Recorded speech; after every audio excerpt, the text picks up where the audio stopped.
Think about the last time someone walked into a room and immediately, without saying a single word, you knew they were different. They didn't announce themselves. They didn't try to be the loudest. They didn't need to, but you listened when they spoke. You felt it when they were calm. And somehow, their silence had more weight than most people's longest speeches. Now think about the last time you tried to say something important, at work, in a relationship, maybe in a meeting, and it felt like no one was really listening. You talked. Maybe you even talked louder, or faster, or you over-explained because somewhere deep down you were afraid you weren't being taken seriously. And afterward, you walked away feeling invisible, unheard, like something was off, but you couldn't quite put your finger on it. Here's what nobody tells you. The problem wasn't what you said. It was how you held yourself before, during, and after you said it. And that invisible thing is exactly what we're going to break down today. Stay with me, because this isn't going to be another video full of motivational quotes you'll forget by tomorrow. What we're going to explore today is something the Stoics understood over 2,000 years ago, a principle about speech, presence, and personal authority that most people in the modern world have completely lost touch with. We're going to talk about the psychology of confidence, not the fake kind, not the loud, chest-puffed-out kind that collapses the moment someone pushes back. I mean the deep kind, the kind that makes people lean in when you speak quietly. The kind that makes a room go still, not because you demanded attention, but because something in you doesn't need it. If you feel like you're not being heard, or like you lose your cool too easily, or like people sense something uncertain in you, even when you're trying your hardest to project strength, this video is for you. Subscribe to the channel if you haven't already. Here, we use Stoicism not as a collection of ancient quotes, but as a living toolkit for real life. Let's get into it. Here's the belief most of us carry around without ever questioning it. If I want to be taken seriously, I need to make myself heard. I need to speak up, be assertive, push back, be louder if I have to. And look, there's a kernel of truth in there. You do need to speak. You do need to be direct. But the way most people interpret this leads them in exactly the wrong direction. They confuse volume with authority. They mistake speed with confidence. They think that the person who talks the most is the one in control, and it almost never works. Think about it. You've been in conversations with people who over-explain everything, who jump in to fill every silence, who repeat themselves because they don't trust that they were understood the first time. What do you feel when you're around that person? Not calm, not trust. You feel something like anxiety or exhaustion, because on some primal unconscious level, you recognize that this person is not grounded. They're not centered. They're scrambling. And here's the brutal truth. We do this too. When we don't feel heard, we talk more. When we feel disrespected, we get louder. When we feel uncertain, we over-explain. And every single one of those behaviors broadcasts exactly what we're trying to hide. The Stoics called this prokopton, the stumbling. The moment when your inner state starts leaking outward and undermining everything you're trying to build. Now, the opposite of that isn't silence. It's not withdrawal. It's something much more interesting. It's presence. The word gets thrown around a lot. He has such great presence. She commands the room. But what does it actually mean? Presence is not a performance. It is not a mask you put on. It is not a set of tricks you use to seem more confident. Presence is what happens when your internal state and your external behavior are aligned. When you're not fighting yourself on the inside, it shows on the outside. When you're not worried about whether people are listening because you trust what you have to say, it comes through in your voice, your body, your pauses, your silences. The Stoics had a concept for this. Marcus Aurelius wrote about it in his private journals. Journals, by the way, that were never meant to be published. He was talking to himself, and what he kept coming back to over and over was this idea: the quality of your thoughts determines the quality of your life, and the quality of the life you show to others. Let me give you an image. Think of a deep lake. When the wind blows across the surface of a shallow pond, the whole thing churns. It goes murky. You can't see the bottom. But a deep lake, the wind ripples the surface, yes, but 5 feet down, it's completely still, clear, undisturbed. Presence is depth. It's what happens when you've done enough internal work, enough awareness of your own reactions, your own fears, your own need for validation, that external turbulence stops reaching all the way down. And here's what makes this practical. You can build that depth deliberately through the practice of what the Stoics called hegemonikon, the governing faculty, the part of you that watches your own mind and chooses how to respond. Now, I want to talk about something specific, because this is where a lot of people trip up, including people who are genuinely smart, experienced, and capable. The error is this: reacting instead of responding. There's a difference, and once you see it, you can't unsee it. Reacting is automatic. Someone says something that bothers you, and you're already talking before you've had a chance to think. Someone questions your idea, and you immediately go on the defensive. Someone is rude to you, and you either snap back or you shrink. Both of those are reactions. Responding is conscious. It's the pause between what happens to you and what you do about it. It's the moment where you choose, even if it's a split second, how you want to show up. Epictetus, a Stoic philosopher who was born into slavery and spent his life teaching freedom, made this the core of everything he taught. He said, between stimulus and response, there is a space, and in that space lies your power. Now, I know what some of you might be thinking. Doesn't that mean I have to suppress my emotions?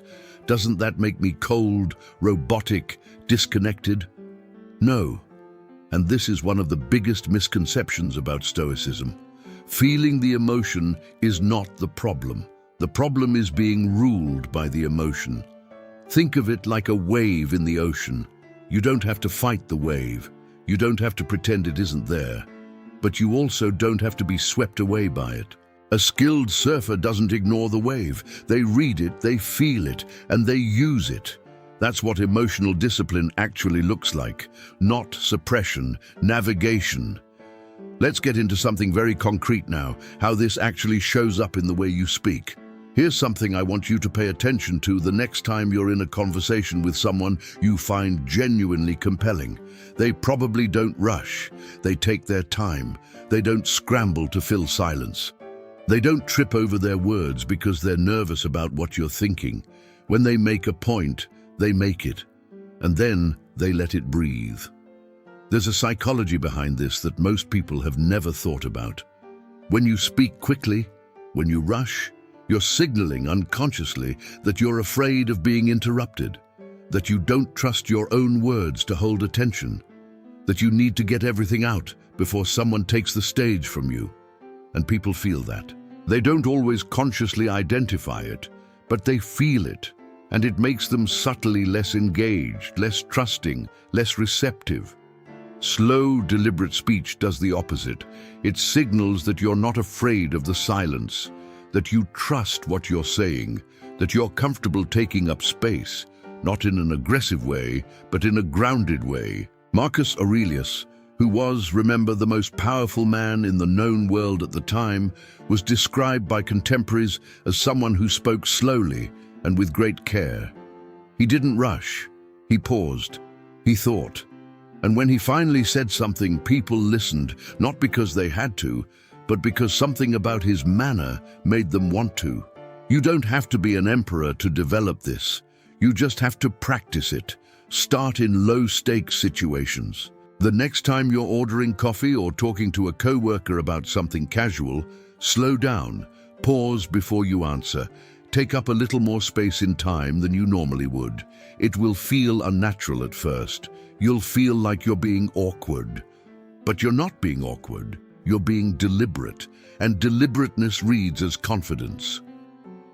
Now here's something that sounds paradoxical until you really sit with it. The harder you try to make people listen, the less they do.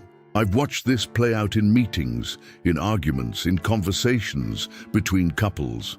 The person who raises their voice, who leans forward too aggressively, who keeps hammering the same point from different angles, they usually lose the room. Not because their point is wrong, but because the desperation in their approach puts people on the defensive. Persuasion that lasts, real persuasion, comes from a completely different place.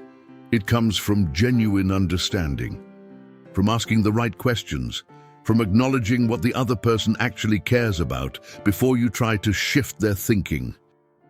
The Stoics called this sympatheia, a kind of interconnected understanding. The idea that we are not isolated islands but part of a shared web of human experience. And when you speak from that place, when you show someone that you genuinely understand their position before presenting your own, the walls come down. This is not manipulation.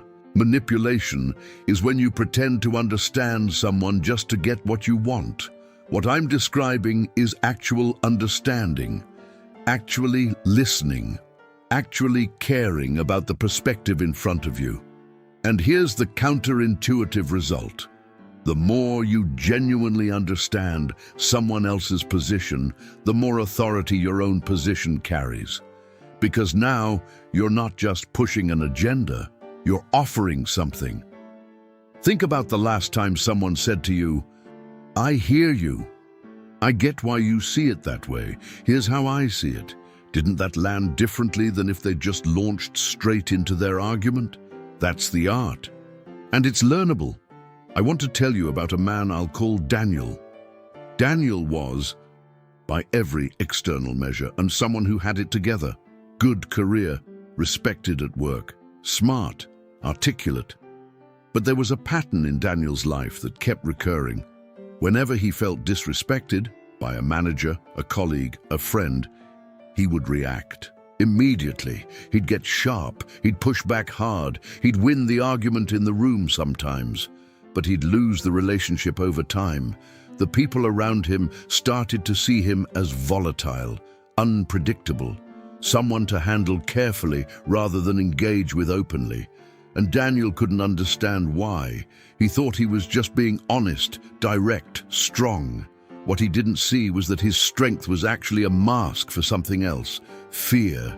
Fear of being seen as weak. Fear of being overlooked. Fear of not mattering. And the more he reacted from that fear, the more he confirmed, ironically, the very thing he was afraid of. Because reactivity is weakness, not in a moral sense, in a functional sense. It means you're being controlled by what happens to you. The Stoic philosopher Seneca wrote about this. He said, "The person who is easily angered is like a city without walls. Anyone can walk in and take what they want." Eventually, Daniel hit a point where things got quiet in a way he hadn't expected. A professional setback, some friendships that had drifted beyond repair. And in that quiet, in that uncomfortable space, he started to actually look at himself. He started to ask, what am I actually afraid of? What am I protecting? And something shifted, not overnight. These things never happen overnight. But slowly, he started to practice the pause, to feel the anger or the frustration, and then to choose. Not to suppress it, not to pretend it wasn't there, but to choose what to do with it. And the first thing people around him noticed wasn't that he became less assertive. It was that he became more trustworthy, because now when he spoke, it felt like it came from somewhere solid, not from fear, not from ego, from something real. That's the transformation Stoicism actually produces. Not a robot, a person who is genuinely, quietly, formidably grounded. Let me be direct with you about a few behaviors that once you see them, you'll start noticing everywhere. Truly confident people, people with real presence, never argue to win. They engage to understand. They'll push back, yes. They'll hold their position when they believe in it. But the goal is never domination, it's clarity. They never explain themselves when they haven't been asked to. Over-explanation is a tell. It's the behavior of someone who is preemptively defending themselves against judgment. Someone who trusts themselves doesn't need to justify every decision. They don't chase approval. Not from the room, not from the crowd, not from the one person who doesn't seem impressed. They notice the desire for approval because it's human, we all feel it. But they don't act on it. They don't twist themselves into shapes to get a reaction. And here's a big one. They don't raise their voice when they want to emphasize something. They lower it. This is counterintuitive, but it works. The next time you want someone to really hear something, don't push with more volume. Pull with less. Slow down. Get quieter. Force them to lean in. When you get louder, people brace. When you get quieter, people listen. The Stoics weren't just philosophers in the abstract. They were intensely practical. And one of their practices was something we might call premeditation of speech. Before entering a high-stakes conversation, a negotiation, a difficult discussion, a moment where something important needed to be said, they would sit with it first, not scripting every word, but grounding themselves in a few key questions. What is the most important thing I need to communicate? What do I know about the person I'm speaking with? What matters to them? What concerns them? What do they need to feel safe in this conversation? What am I willing to let go of, and what am I not? What is the outcome I want? Not just for me, but for the relationship. This kind of preparation is not weakness. It's not overthinking. It's respect for yourself, for the other person, for the conversation. And the result consistently is that you walk into difficult conversations feeling less reactive, less likely to be knocked off center, more able to say the thing that actually needs to be said, instead of whatever the fear or the anger pushes out of you in the moment. You can do this right now, before the next hard conversation you know is coming. Sit down, 5 minutes, ask yourself those 4 questions. Write the answers down if it helps, and then walk in, slow, grounded, ready. I want to close with something that ties all of this together. The deepest truth about personal authority, about being someone people genuinely respect, genuinely listen to, genuinely want to be around, is this. It has almost nothing to do with what you say. It has everything to do with who you are when the pressure is on. Anyone can be poised and gracious when things are easy. That costs nothing. The real test, the test that people run on you constantly, whether they know it or not, is what you do when something goes wrong, when you're challenged, when you're embarrassed, when someone disrespects you or undermines you or simply doesn't care about what you have to say. Do you collapse? Do you explode? Or do you hold? That steadiness under pressure is what creates authority. It's what makes people trust you. It's what makes them feel safe around you. Because they know that whatever comes, you're not going to be swept away by it. And the Stoic path to that is not complicated, even though it's not easy. It's the daily practice of noticing your reactions before they happen, of asking, in the small moments, is this in my control? Of choosing again and again to respond rather than react. It's slow speech when you want to rush. It's silence when you want to fill the air. It's listening, genuinely listening, when every instinct says to defend. It's being the lake, not the pond. And every single time you choose that, every single time you hold when it would have been easier to react, you're building something. Quietly, invisibly, internally. You're building the kind of person who walks into a room and changes the temperature of it, not through noise, not through force, through presence. Now I want to hear from you. Think about a recent conversation, a real one, where you lost your calm, where you said more than you needed to, where you walked away wishing you'd handled it differently. What would it have looked like if you'd had that steadiness we talked about today? Leave that in the comments. Be honest. The most powerful conversations I have on this channel are in the comments section, because that's where people get real. And if this video gave you something to think about, hit the like button. Share it with someone who's been struggling to feel heard. And if you want to go deeper into applying Stoicism to the actual challenges of real life, not just theory, but practice, subscribe to this channel. We go here every week. The work starts now. Not when it's easy. Now.